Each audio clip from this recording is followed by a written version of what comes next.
Hello mga bestie! Welcome back to me again and again and again. May gala nga ako ngayon mga bestie ko. Siyempre, kasama ko yung pitchil ko. Sino ba naman ako para iwanan ko yung pitchil ko? Siya lang naman nagpapasaya sa akin at kasama ko araw-araw. Nag-aabang na nga kami na aming masasakyan at ito na nga dumating na, excited na talaga kaming mapuntahan ang ating hipag. At syempre hindi mawawala ang inuman kaya nga daladala ko ang mahiwagang pitchil ko.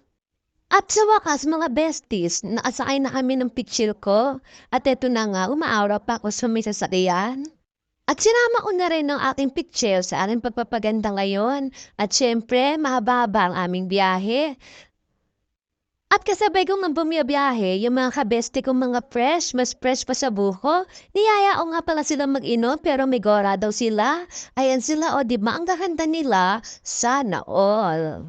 Ang babait nga nila, hindi katulad ng kakilala ko. O di ba? Bestie, nanood ka lang, nasaktan ka pa. Nakita ko nga yung bukid na to, naalala ko yung kabataan ko, na gumagapas pa ako at nagtatanim ng palay.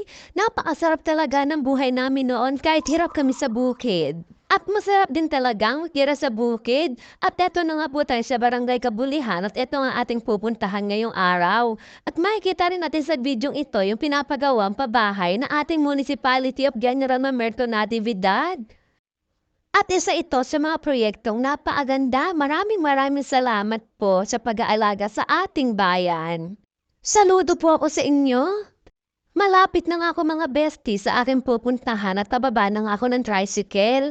Sabi ko nga kay manong driver na mag-hi siya mamaya sa vlog ko. Medyo na-excite nga ako at eto na nga kami, pababa na kami.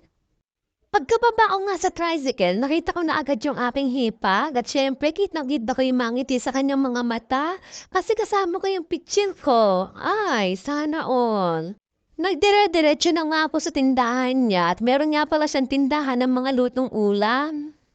Kitang-kita naman sa mata ng ating sister-in-law ang kasiyahan dulot ng ating pitchel charis.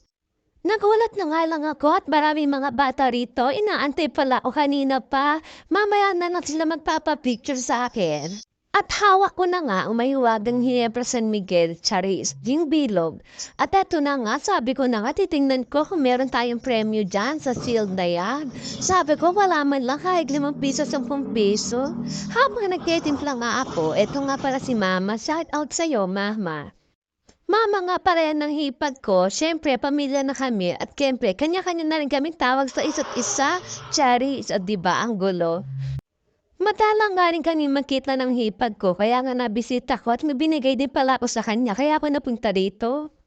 At habang nagtitimpla nga ako mga kabestik ko, syempre diretso pa rin ng chismisan namin. Hindi mawawala yan yung mga maritesan na ganyan. Kitang-kita nga din sa mga ngiti ko kung paano ako naging masaya no inaalog ko na yung gin bilog. Talaga naman, basta alak, may balak, charis. At sabi ko nga sa hipag ko, pasensya na mga bestie, medyo sinisipon talaga ako ngayon. At ayan na nga, meron na kaming kachismisan. Siyempre kung sino yung wala dito, siyempre chismisan namin. Charis. At medyo naiinip na nga mga bestie ko yung mga kainuman ko at eto na nga, nagalit pa ako ng konti. At nung sabi ko na nga, eto na malapit na o diba, mga apurado. Hay, salamat! Nakatapos din. Kayo na pa talaga tuwing-tuwila na munang sa inom. Sobrang dami nga ng chika ng hipag ko dyan, kaya nga hindi ako makapag-concentrate. Ang sabi ko nga, titikman ko muna kung masarap yung timpla ko. Nakakahiya sa kanila. Aminado naman ako mga beste ko na hindi talaga ako professional sa pagtitimpla ng alak. Talaga nakahiligan ko na lang talaga. O diba? Nasa pamilya nga namin ng pagiging manginginom, kaya nga eto kinaril ko na. Kaya nga minsan nakakagalitan na lang din talaga ako. Kasi nga pag nalasing ako, hindi ko na talaga alam ang ginagawa ko. Pero minsan lang yon mga bestie. Charis, hindi na maulit. O diba, sabi ko masarap naman. Pero sa totoo lang, masarap naman talaga yung timpla ko. At nagsimula na nga kami sa session namin at bimiglang may dumating. Sabi niya, nabalitaan daw na nandito si Miss Gin Bulag. At ang sabi ko nga sa kanya, binibining Gin Bulag po ako, laging bulag sa pag-ibig. At hindi lang naman sa pag-ibig ako nagiging bula dahil sa paghanap po ng mga suklay at kutsara sa bahay namin. Talaga naman wala kaming gamit, cherries, wala talaga.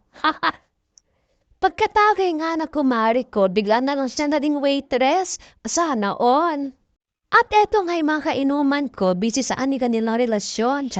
Bigla na lang talaga ako sinampal ng kapangisan. At yung kumari ko kaninang waitress at ngayon naman bidang-bida sa chismisan, habang sila naman nakikinig ako hindi ko talaga magets kung sino yung pinag-uusapan, Charis. Dahil di ko kilala kung sino yung pinag-uusapan nila, sabi ko magpapaganda na lang ako at nakakaramdam na ako ng init, mga mare. Balik nga tayo sa ating kainuman at syempre, eto na nga at marami na nga tayong chika. Lalong nag-iinit yung tenga ko, sino talaga yung pinag-uusapan namin. Well, wala naman talaga pero sa amin na lang yun mga bestie. Well, mga bestie, isa rin naman talaga sa nagpapasarap sa ating harapan sa inuman, yung mga jismisa na yan. Yan, pinaplex mo nga yung pitchil kong blue dyan at tabi ko nga sa kumari kong may jowa. Uminom na siya at kanina pa kami nagkakwentuhan. Well, ang sabi ko nga, konti lang iinumin muna namin dahil kami ay magkukwentuhan lang naman.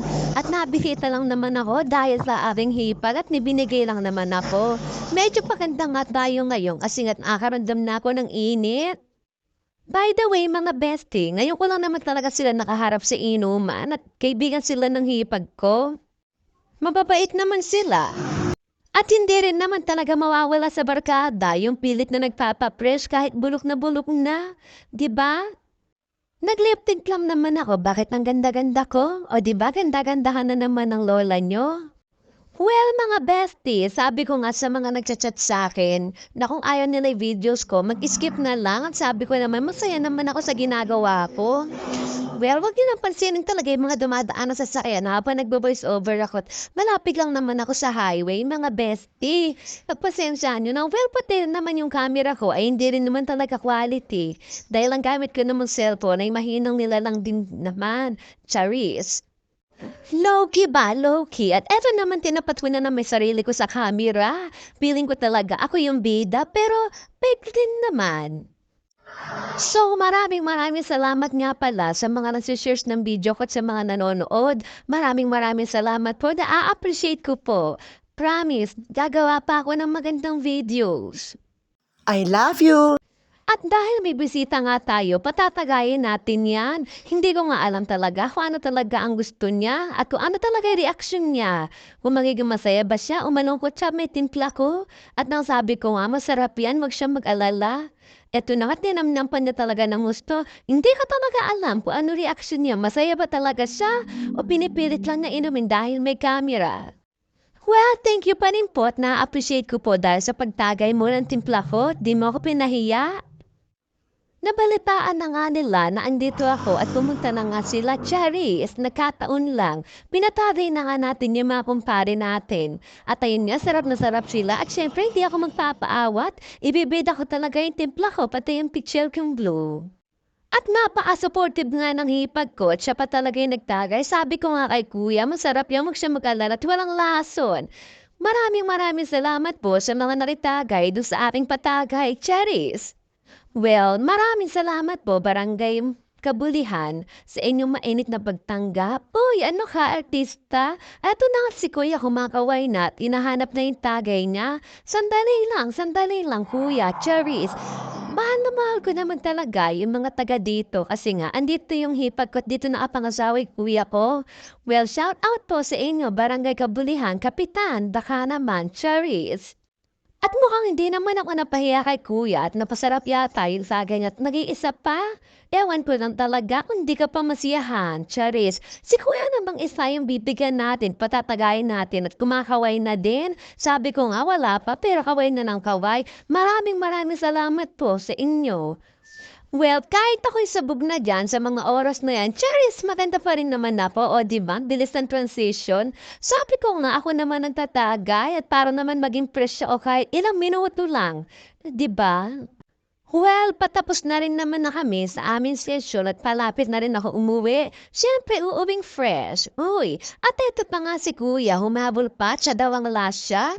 para daw siya ang big shot. Charis, maraming salamat po sa inyong lahat at sa mga nanonood, sa mga followers ko, maraming salamat po.